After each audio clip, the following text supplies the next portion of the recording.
Halo teman-teman semuanya, ketemu lagi dengan saya. Kali ini aku mau nge-review 3 generasi Jazz yang ada di Indonesia. Generasi terakhir, dan sekarang Jazz sudah nggak keluar ya, diganti dengan City.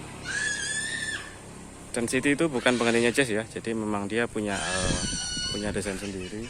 Jadi dia bukan Jazz dan nggak akan bisa menggantikan Jazz. Yap, ini adalah G3 tahun 2005, ini Jazz G8 2011, ini GK5 tahun 2016, tipe S ya, bukan RS. Kalau RS ada ini ya, proyektor sama beberapa fiturnya. Oke, pertama kita lihat dari depan ya, bisa kelihatan karakternya Jazz itu kerasa banget sama ini ya. Terus kemudian yang terakhir ini memang agak beda sendiri sih. Ini seperti MPV. Kalau yang model terbaru cukup oke sih. Oke, pertama kita langsung ke ini ya, GT3 ya.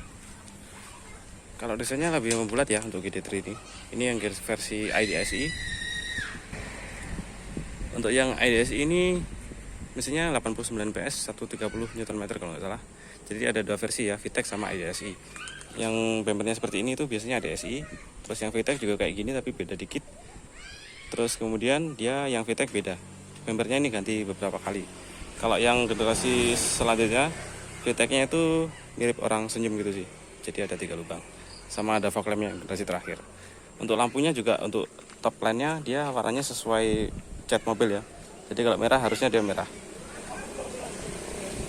Cuman kalau menurutku agak aneh sih kalau sesuai warna body, jadi lampunya kayak aneh gitu sih. Ini lampunya sudah kurestorasi. Ini dapat harga 65 juta, tapi mau aku jual mungkin 70 sampai 75 juta. Kondisinya kurang lebih ya hancur banget karena lampunya dicat silver. Ini jadi aku restorasi seperti Jazz sebelumnya. Aku pakai biled sama aku cat hitam glossy, sama dikasih ringnya melengkung gitu.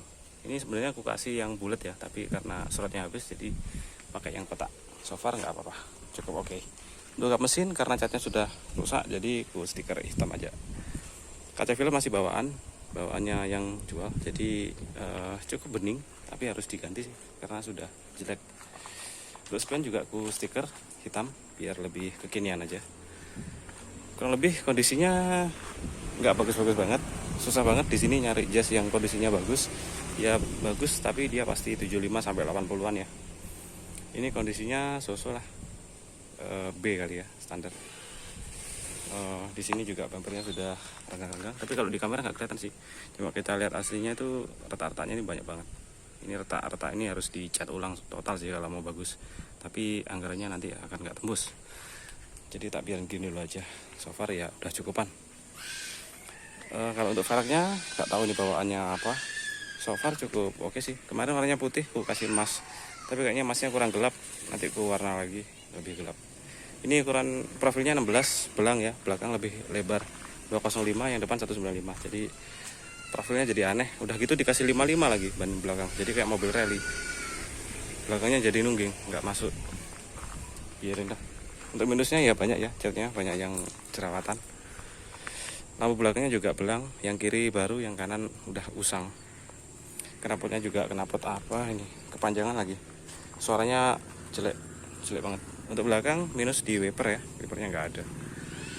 Jadi harus dibelikan, tapi murah. Ini rencana aku kasih body kit sih, biar lebih manis aja. Soalnya ketinggian sih, kalau dari belakang itu terlalu jinjit. Oke, kurang lebih seperti itu ya kalau G8. G8 sih. GD3 yang VTEC, yang IDSI. Sorry banget belum ku bersihin karena ini buru-buru juga. Untuk interiornya seperti ini, dikasih warna merah sama yang punya. Tapi aku stiker sempit ya kalau jasing ini. Kecil dia memang. Masuk gang itu lebih mudah banget. Kalau belakangnya kurang lebih sama, cuman ini lebih dingklik ya, lebih tinggi kursinya. Meskipun direndahin, masih lebih rendah yang jas G8. Untuk interiornya ya gini ya, banyak lacinya sampai tembus ke sana. Unik sih. Dan ini kalau perjalanan kaki bisa di sini sih. Asik. Enak. Ini nggak ada ABS ya, nggak ada airbag juga. Jadi yang airbag itu VTEC kalau nggak salah. Lacinya 2 lapis. Ini aku kasih head unit gini jadi masuk sih. Bagus. Ini Stermatic ya. Pindah gigi bisa dari sini, tinggal tekan tombol ini. Bisa di S, L atau D, bisa Stermatic kalau salah. Waduh, stikernya kok ngelupas deh. Ini nggak bagus nih stikernya, dikupas aja kali. Lebay banget. Sebenarnya kalau aku sih suka standar semua ya, nggak merah kayak gini. Ini bukan aku banget sih, tapi ya susah sih nyari unit yang bener-bener sesuai ekspektasi, itu pasti nggak dapet. Ini dimerahin semua, tapi masih syukur-syukur sih atasnya nggak dimerahin juga. Kadang ada sih yang lebay banget dimerahin. Kursinya gini, AC-nya juga masih normal ya, tombol-tombol, lampu-lampu juga berfungsi. Matic-nya terutama kalau ini matic-nya harus ini ya, harus enak ya, nggak bermasalah ya, nggak dudutan, nggak jeduk, nggak segala macam. Ini normal sofa matic-nya, tapi radiator baru ganti ya, radiatornya ambiar, diisi air mineral soalnya, dan ini tuh nggak bisa jadi kolan. Jadi harus diisi air mineral terus-menerus. Ya susah memang kalau nyari jas yang ini dikasih kolan itu susah. Kurang lebih kalau interiornya kayak gini. Sudah ultrasit juga, belakangnya bisa rata-rata ya. Untuk nah ini kalau Honda itu kebanyakan gini. Throttle semua. Apalagi power windowsnya ya. Power windowsnya kebanyakan harusnya bermasalah. Biasanya dari tombolnya ya bisa ultrasit, tapi karena nggak ada ban serepnya dikasih beban jadi dia turun. Cukup lebar sih, cuman masih satu step ya, nggak bisa ke belakang lagi. Ini headrestnya bukan bawaan, kalau bawaannya sama kayak depan. So far kalau masalah suspensi ini paling empuk sih di antara 3 jas ini. Oke ya, kalau untuk masalah keiritan, yang ini cukup irit ya. IDSI ini cukup irit. Dia mungkin 16 sampai 18 km per liter kali ya. Soalnya aku isi 100 ini nggak bisa habis nih. Beda sama yang ini. Ini boros nih, terkenal paling boros. Ini kalau dari sini cerita. Nah ini kisi-kisi AC-nya hilang. Kemarin mau beli online tapi malah mau ditipu, nggak jadi beli. Diajak all shop nggak mau. Oke, ini juga sudah reclining ya, jadi bisa dibuat tinggi. Cuman joknya memang nggak ergonomi ya, dia datar sih. Harusnya dia melengkung. Ini datar. Power windowsnya normal semua sih, tapi autonya mati. Ini ininya juga jalan sih, masih jalan, tapi nggak retract ya. Mobil zaman segitu belum ada retract. Oke, kalau G8 sudah sering banget review ya, sudah banyak banget episodenya. Kayaknya nggak terlalu banyak ini sih. Kalau masalah suspensi ini paling keras, bantingannya keras banget. Tapi kalau di jalan yang mulus, sebenarnya ini bantingannya refine. Cuman kalau lewat lubang ambiar ini, geledak-geledaknya paling kenceng di antara dua mobil. Ini paling empuk nih, ini kayak Toyota ini. Ini yang Honda banget, ini terlalu keras kayak Brio karena suspensinya kawan 4 sama Brio kalau salah. Untuk interiornya memang lebih ini ya, lebih mewah sih.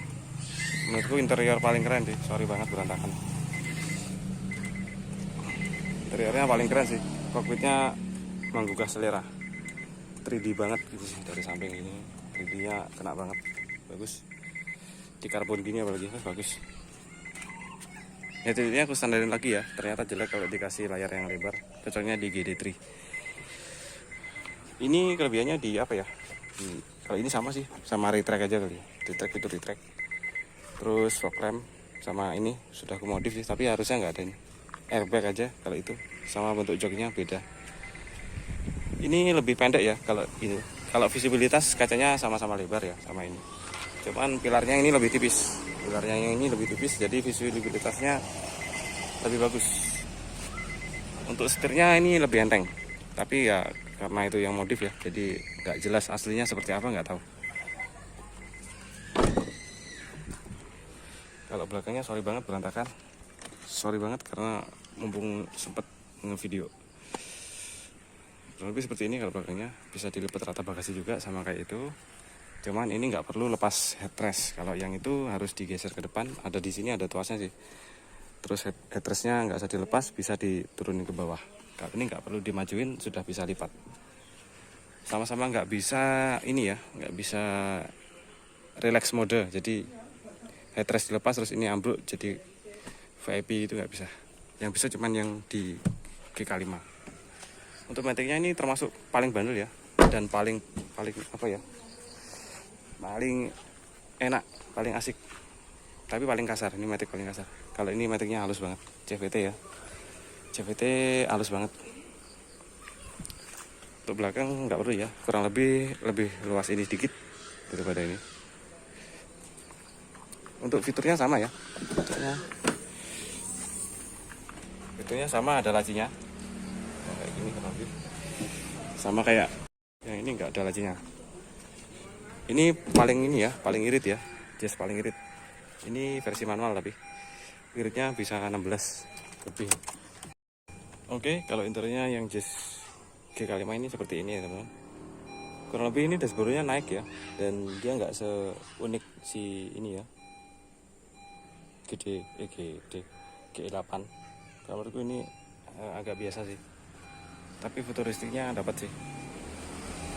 Untuk joknya kurang lebih sama ya ergonominya, cuman ini apa ya, beda bentuk aja sih, beda motif itu sih. Tapi kalau dinaiki kurang lebih mirip. Ini lebih gimana ya, lebih baru. Kalau ke kedapan lebih kedap GE8, terutama di road noise-nya. Kalau ini belakangnya seperti ini ya, kurang lebih sama sih, cuman ini karakter suspensinya yang berbeda.